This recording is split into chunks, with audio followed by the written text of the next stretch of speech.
13 février 1900. Ce matin, après avoir communié, j'ai vu mon adorable Jésus, mais dans une attitude toute nouvelle. Il me semblait sérieux, réservé et sur le point de me réprimander. Quel changement dramatique!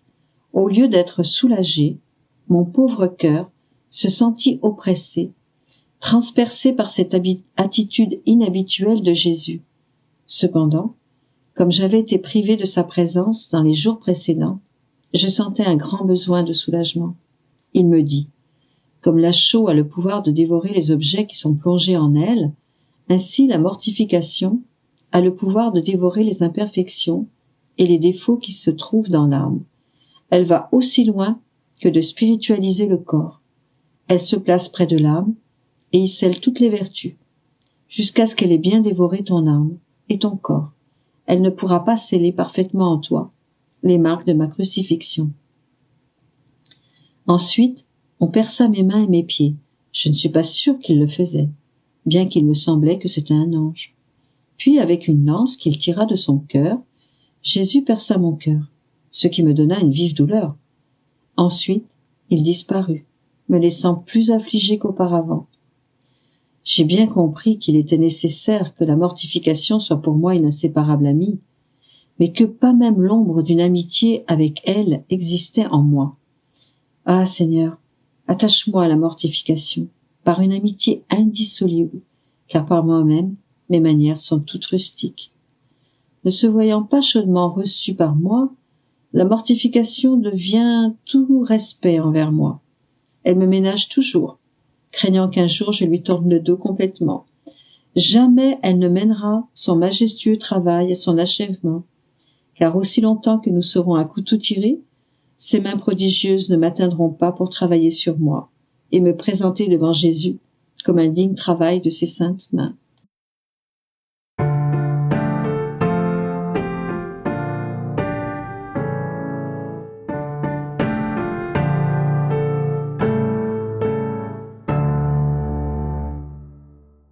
13 février 1919. Jésus demande à Louisa de remplir la même fonction que lui dans la divine volonté. Poursuivant dans mon état habituel, je cherchais anxieusement mon toujours aimable Jésus. Il vint et, plein de bonté, me dit « Fille bien-aimée de ma volonté, veux-tu venir dans ma volonté pour accomplir, d'une manière divine, tant d'actions qui ont été omises par tes frères, de même que pour convertir à l'ordre divin tant d'autres qui ont été faites humainement, même celles dites saintes? J'ai tout fait dans l'ordre divin, mais je ne suis pas encore satisfait.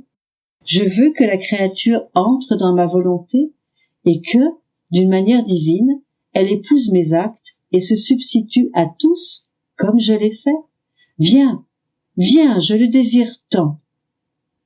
Je célèbre quand je vois une créature entrer dans l'environnement divin où, avec moi, elle se substitue à tous ses frères d'une manière divine et qu'elle aime et répare au nom de tous. Alors, je ne reconnais plus les choses humaines en elle, mais mes propres choses. Par elle, mon amour s'élève et se multiplie. Les réparations se multiplient à l'infini et les substitutions sont divines. Quelle joie, quelle fête! Même les saints s'unissent à moi et célèbrent. Ils attendent anxieusement qu'un des leurs convertisse à l'ordre divin leurs propres actes, saints dans l'ordre humain, mais pas encore dans l'ordre divin. Ils prient pour qu'immédiatement je fasse entrer des créatures dans cet environnement divin et qu'ainsi toutes leurs actions soient immergées dans la divine volonté et marquées de l'empreinte de l'Éternel. Je l'ai fait pour tous. Maintenant, je veux que tu le fasses pour tous. Sur ce, je lui dis, mon Jésus, tes propos me confondent. Je sais que tu suffis pour tout et que tout t'appartient. Il poursuivit, il est certain que je suffis pour tout et tous. Cependant, ne suis-je pas libre de choisir une créature et de lui donner ce rôle à mes côtés, de la rendre suffisante pour tous? De plus, que t'importe si tout m'appartient? Ne puis-je pas te donner ce qui m'appartient? Tout te donner cause mon plein contentement. Si tu ne corresponds pas et n'acceptes pas, tu me déplais, tu trahis cette chaîne de grâce que j'ai déposée en toi à cet effet. Je suis donc entré en Jésus et j'ai fait ce qu'il faisait. Oh, comme je voyais clairement tout ce que Jésus venait de me dire. Avec lui, je devins multiplié en tous, même en les saints. Mais une fois revenu à mon corps, quelques doutes s'élevèrent en moi. Jésus me dit, un seul acte de ma volonté, même d'un bref instant, est rempli de vie créatrice, et quiconque contient ma volonté peut, en un instant, donner la vie à tout et tout préserver. De ma volonté, le soleil reçoit l'existence, la lumière, la préservation de la terre, la vie des créatures. Pourquoi donc doutes-tu? J'ai ma cour au ciel, et j'en veux une autre sur la terre. Peux-tu deviner qui formera cette cour? Je lui répondis, les âmes qui vivent dans ta volonté? Il reprit, bien dit, ce sont les âmes qui, sans l'ombre d'une recherche de sainteté personnelle, mais totalement divinisées, vivront pour le bénéfice de leurs frères, ces âmes ne faisant qu'un seul cœur avec le ciel.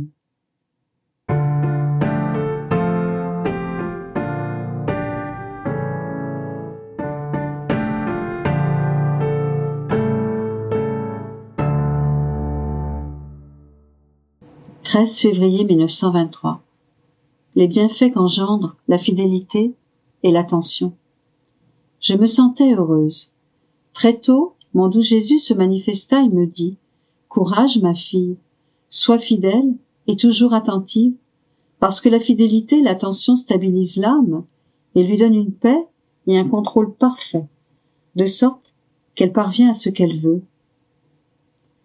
La personne qui vit dans ma volonté est comme le soleil qui ne change jamais et reste constant dans sa production de lumière et de chaleur. Il ne fait pas une chose aujourd'hui et une autre demain. Il est toujours fidèle à sa mission.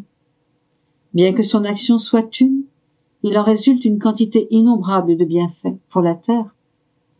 S'il trouve une fleur qui n'est pas ouverte, il l'ouvre et lui donne couleur et parfum.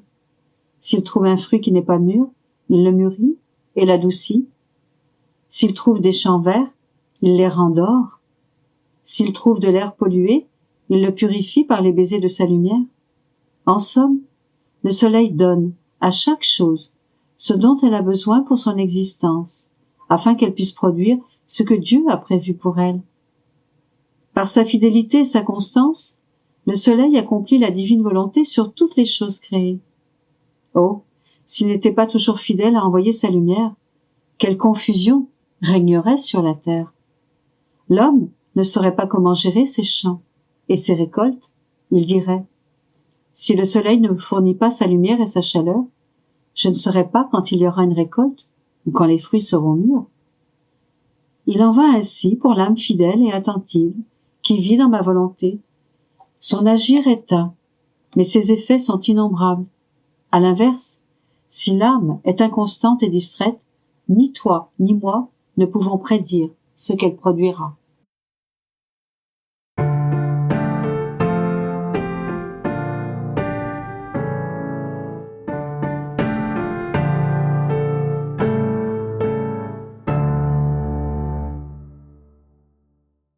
« 13 février 1927.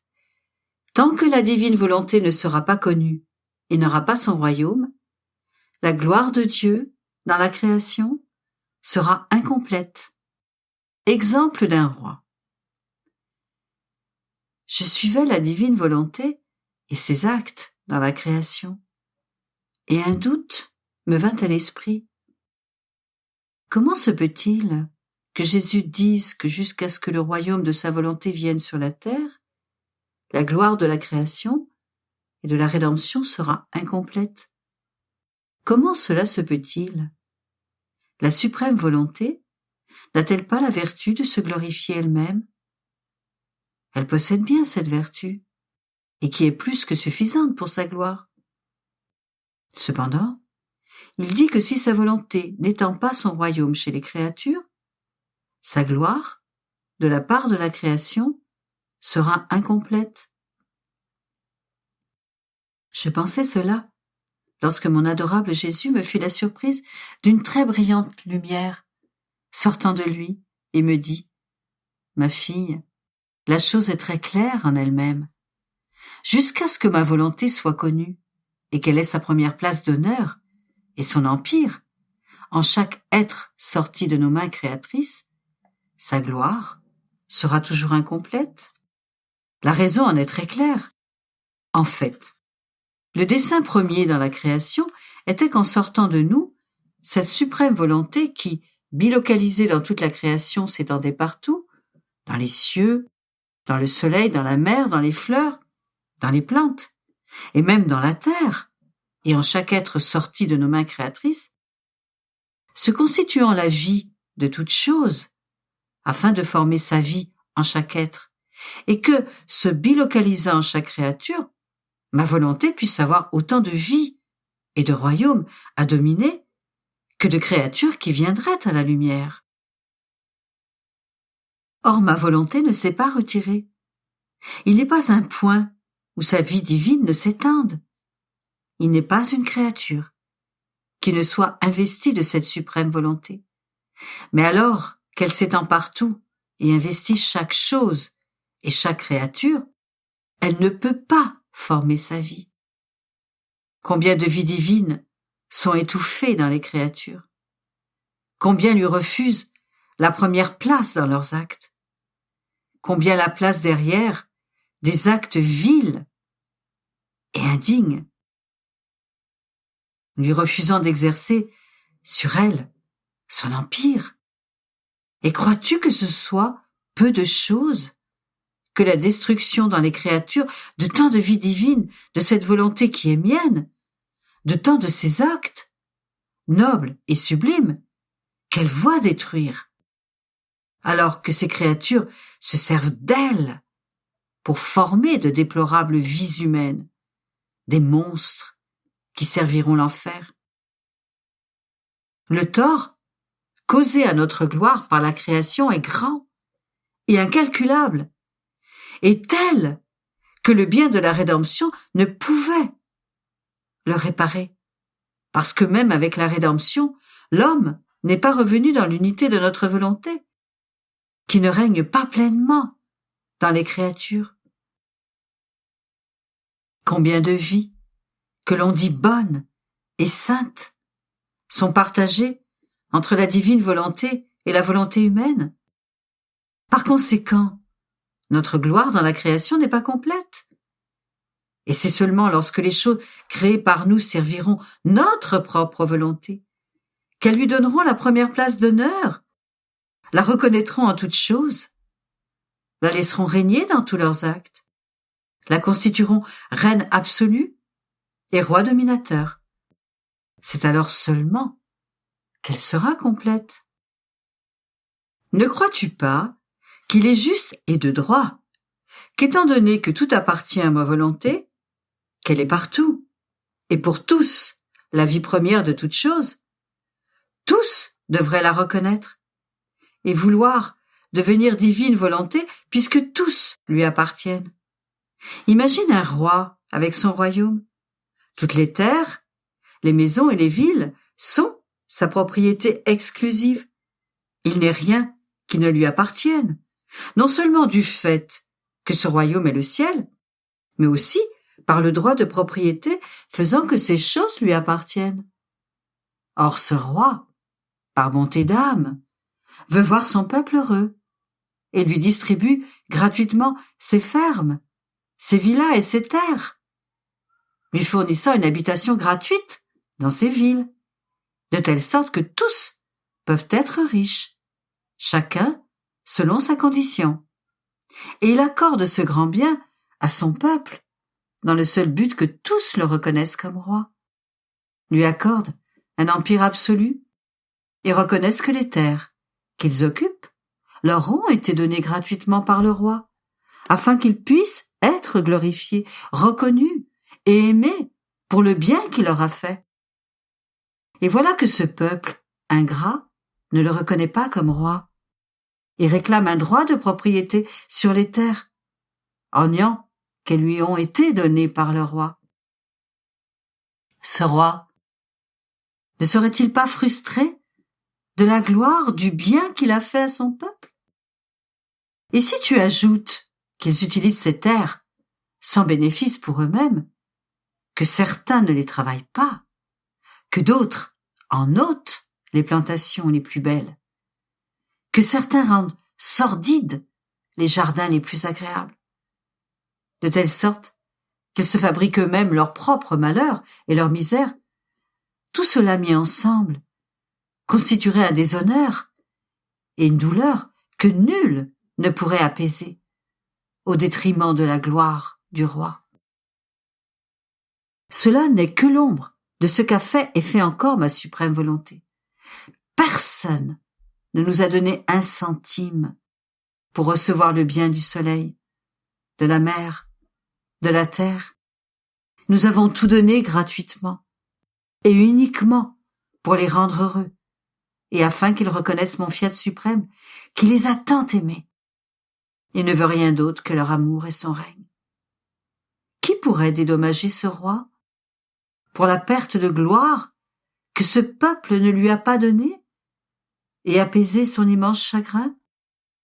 Supposons à nouveau que quelqu'un de ce même peuple, se revêtant de la juste douleur de son roi et voulant lui rendre sa gloire, commence à rénover la terre qu'il occupe, de façon à en faire le jardin le plus beau et le plus agréable du royaume.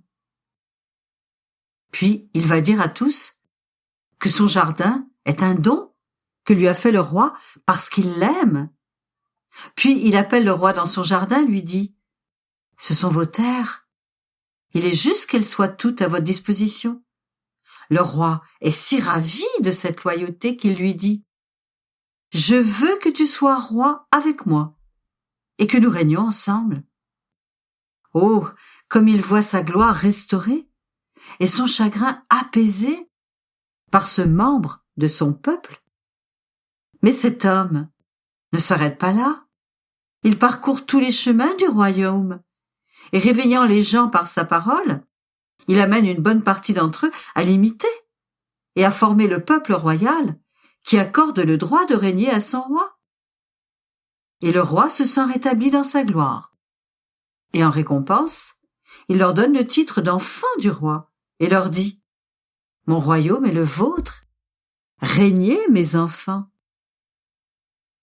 Tel est mon dessein, que dans mon royaume, il n'y ait pas des serviteurs, mais des enfants, rois avec moi.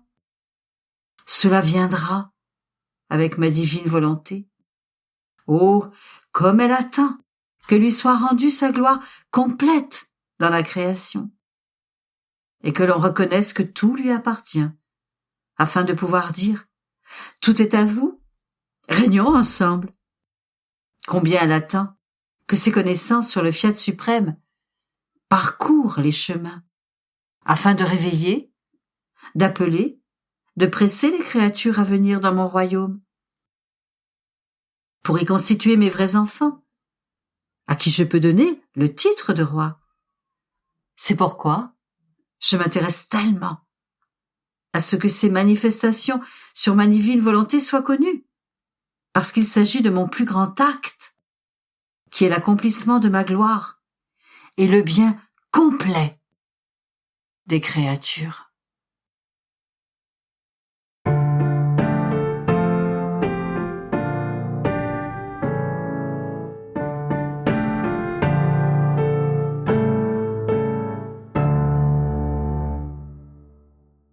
13 février 1931 »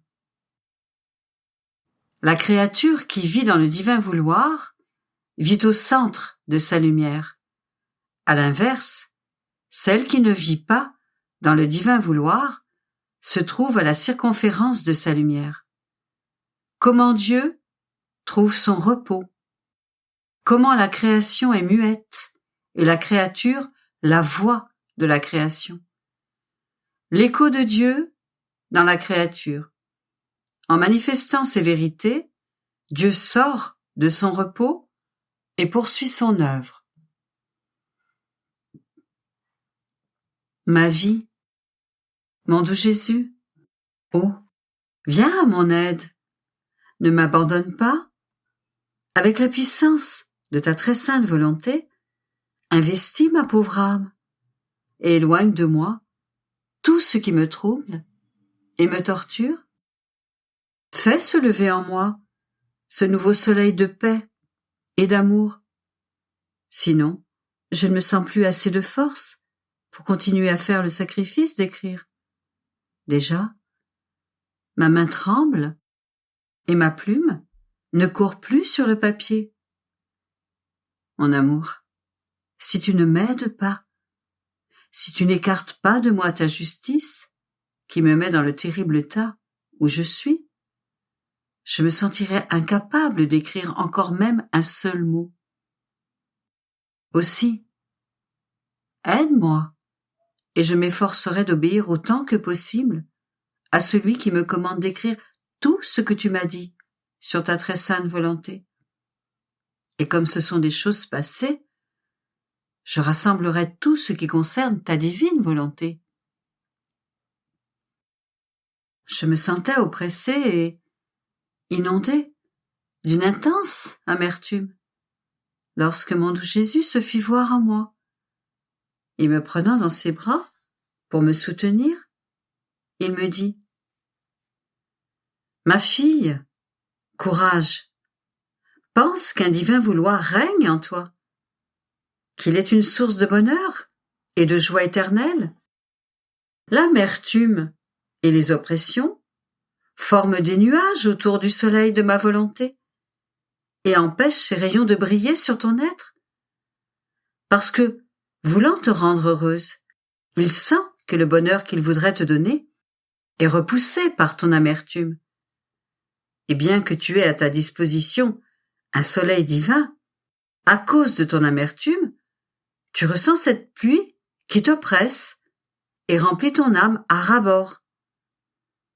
Tu devrais savoir que l'âme, qui vit dans ma volonté, se trouve au centre de la sphère du soleil divin, et qu'elle peut dire: « Le soleil est à moi », mais celle qui ne vit pas en lui se trouve à la circonférence de la lumière que répond partout le soleil divin, parce que mon vouloir, avec son immensité, ne peut ni ne veut se refuser à personne, et il est comme le soleil qui est contraint de dispenser à tous sa lumière, bien que tous ne veuillent pas la recevoir. Et pourquoi? Parce que ma volonté est lumière, et que la nature de la lumière est de se donner à tous, à ceux qui ne la veulent pas, comme à ceux qui la veulent. Mais quelle est la grande différence entre l'âme qui vit au centre de mon soleil divin et celle qui est à sa circonférence? C'est que la première possède les biens de la lumière, et ils sont infinis. La lumière la défend contre tous les maux, afin que le péché n'ait pas de vie dans cette lumière. Et si des amertumes se lèvent, ce sont comme des nuages qui ne peuvent pas avoir une vie éternelle.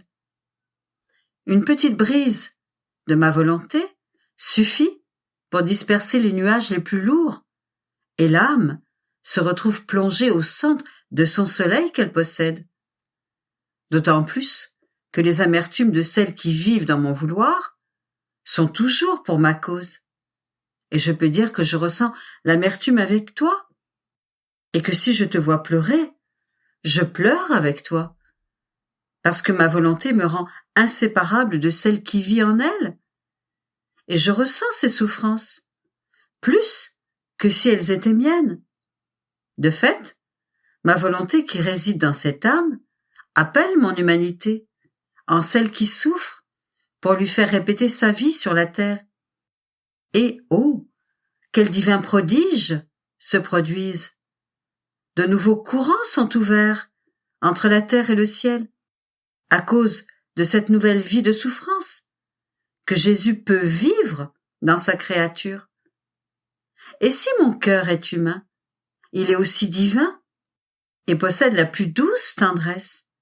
Et les attraits et les tendresses de mon cœur sont si puissants en voyant souffrir une créature qu'il aime, que mon très tendre amour liquéfie mon cœur qui se déverse sur les souffrances et sur le cœur de ma créature bien-aimée. Par conséquent, je suis avec toi dans la souffrance, et à double titre, comme acteur des souffrances et comme spectateur, afin de jouir des fruits de ma souffrance, que je veux développer en elle. Ainsi, pour celle qui vit dans ma volonté, il y a des soleils au centre de sa vie, et nous sommes inséparables. Je la sens palpiter en moi, et elle sent ma vie palpiter dans l'intimité de son âme. Quant à celle qui vit à la circonférence de la lumière, s'il est vrai que le soleil de ma divine volonté se répand partout, elle n'est cependant pas propriétaire de la lumière, car la vraie possession n'existe que si un bien réside en soi, et que personne ne peut vous l'enlever, ni dans cette vie, ni dans l'autre.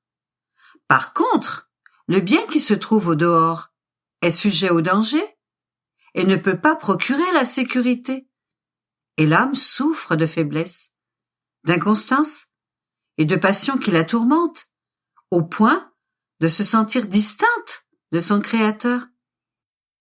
C'est pourquoi je te veux toujours dans ma volonté, pour me laisser continuer ma vie sur la terre.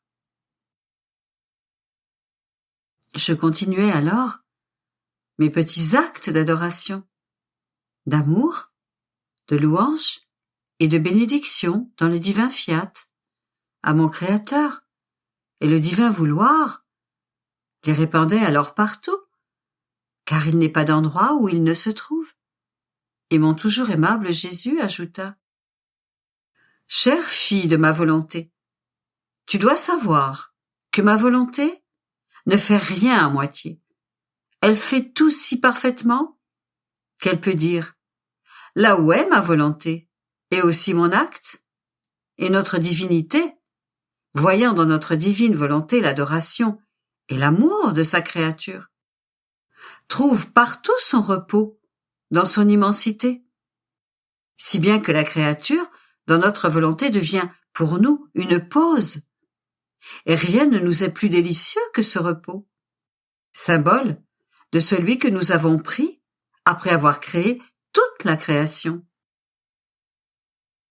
Toutes les choses de la terre et du ciel sont remplies de notre divine volonté. Elles sont comme des voiles qui la cachent, mais des voiles muets. Et si dans leur mutisme, elles parlent éloquemment de leur Créateur, c'est en fait ma volonté cachée dans les choses créées qui parle par ces signes, dans le soleil, par la chaleur et la lumière, dans le vent qui domine, dans l'air qui forme le souffle des créatures. Oh, si le soleil, le vent, l'air et toutes les choses créées pouvaient avoir le bien de la parole, combien de choses ils pourraient dire à leur Créateur. Mais quelle est l'œuvre de l'être suprême, capable de parler? C'est la créature. Nous l'avons tant aimée en la créant, que nous lui avons donné le grand bien de la parole. Notre volonté voulait se faire parole dans la créature, quitter le mutisme des choses créées, en formant en elle l'organe de la parole, afin de pouvoir converser avec elle. C'est pourquoi la voix des créatures est un voile qui parle, avec lequel ma volonté converse éloquemment et sagement. Et comme la créature ne dit ni ne fait toujours la même chose, telles ces choses créées qui ne changent jamais d'action et sont toujours à leur poste pour faire la même action que Dieu attend d'elles, ma volonté se trouve dans l'attitude continuelle de multiplicité des manières d'agir de la créature. On peut dire que Dieu parle non seulement dans la voix, mais aussi dans les œuvres, les pas, l'esprit et le cœur des créatures. Mais quelle n'est pas notre tristesse en voyant que cette création qui parle se sert du grand bien de la parole pour nous offenser, qu'elle utilise ce don pour faire offense au donateur et empêcher le grand prodige de grâce, d'amour, de divine connaissance et de sainteté que je peux accomplir dans l'œuvre parlante de la créature. Mais, pour celle qui vit dans ma volonté, ce sont des voix qui parlent. Et oh, combien de choses je lui manifeste! Je suis continuellement en action. J'ai toute liberté de faire et de dire des choses surprenantes. Et j'accomplis le prodige de ma volonté qui parle, aime et agit dans la créature. Par conséquent, donne-moi pleine liberté et tu verras ce que mon vouloir est capable de faire en toi. Je pensais à tout ce que mon doux Jésus m'avait dit, et mon Seigneur bien-aimé répéta: Ma fille, la substance de notre être divin est une immensité de lumière très pure, qui produit une immensité d'amour. Cette lumière possède tous les biens, toutes les joies, un bonheur interminable et d'indescriptible beauté. Cette lumière investit toute chose, voit toute chose, comprend toute chose, car il n'existe pour elle ni passé ni futur, mais un acte unique, toujours en action, qui produit une multiplicité d'effets propres à remplir les cieux et la terre. L'immensité d'amour que produit notre lumière nous fait aimer notre être et tout ce qui sort de nous d'un amour capable de faire de nous des amants parfaits, de sorte que nous ne sommes capables de rien, sinon aimer, donner et demander de l'amour. L'écho de notre lumière et de notre amour se répercute dans l'âme de la créature qui vit dans notre volonté, pour la transformer en lumière et en amour. Et combien nous sommes heureux de former nos modèles de nos mains créatrices. Par conséquent, sois attentive et veille à ce que ta vie ne soit formée que de lumière et d'amour, si tu veux rendre heureux ton Jésus. Je faisais tout ce que je pouvais pour m'abandonner dans la divine volonté, et je pensais à toutes les vérités que mon bien-aimé Jésus m'avait manifestées concernant son saint vouloir. Chaque vérité embrassait l'infini et contenait assez de lumière pour remplir le ciel et la terre. Et je sentais la force de la lumière et le poids de l'infini qui, en m'envahissant d'un amour indescriptible, m'invitait à les aimer et les faire miens en les mettant en pratique. Mais alors que mon esprit se perdait dans une aussi grande lumière, mon doux Jésus me dit: Ma fille, notre travail sur la créature a commencé avec la création, et il continue dans le monde, lequel contient notre force créatrice qui parle et forme les plus belles et les plus merveilleuses des œuvres. Dans l'œuvre des 6 fiat qui ont formé la grande machine de l'univers, j'ai inclus l'homme qui devait y vivre et être le roi de toutes nos œuvres. Or, après avoir tout réordonné, notre amour nous a invités au repos.